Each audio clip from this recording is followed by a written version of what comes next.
I threw the fish into the water, but the orca did not eat it and gave it back to me. I showed the orca how to eat, but the orca shook its head, opened its mouth. I was a little scared, tried to reach out. The orca ate the fish and celebrated by spouting water. I loved it and tried to touch the tip of the orca's nose. The orca actually moved closer to cooperate. I got up to leave, and the orca actually followed me, as if to stay with me. I waved at him, and he raised his fins in response, even began to mimic my movements. The keeper was amazed by this scene. He invited me to train the orca. I started to feed the orca every day, and taught it various movements. The orca and I got along very well. I was even able to ride on the orca's back and touch its tongue. But on the day of the show, the children kept tapping on the glass, and the ear-splitting sound scared the orca. I summoned it. The orca let out a terrified whimper, as if asking me for help.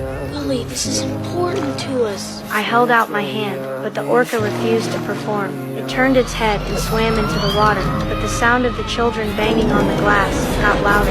Enraged, the orca slammed the glass, and the crowd scattered. When the show failed, and heard the orcas wailing as I looked out to sea and saw the orca's family, suddenly sparks erupted from the pool. I went to check it out and found that the owner was unloading the screws, and he was trying to kill the orca to get the insurance money. I had to save it. I found the keeper, and together we lifted the orca, loaded it into a pickup truck, and drove to the shoreline. The driver backs it straight into the ocean. The orca swims smoothly into the ocean. We cheer for the orcas, but then the boss arrives. He sends his fishing boats to lay nets in the estuary in an attempt to catch the orca. I decide to take a chance and guide the orca towards the seawall. I make a command, and the orca leaps out of the sea. It flies over my head and plunges into the ocean, finally regaining its freedom.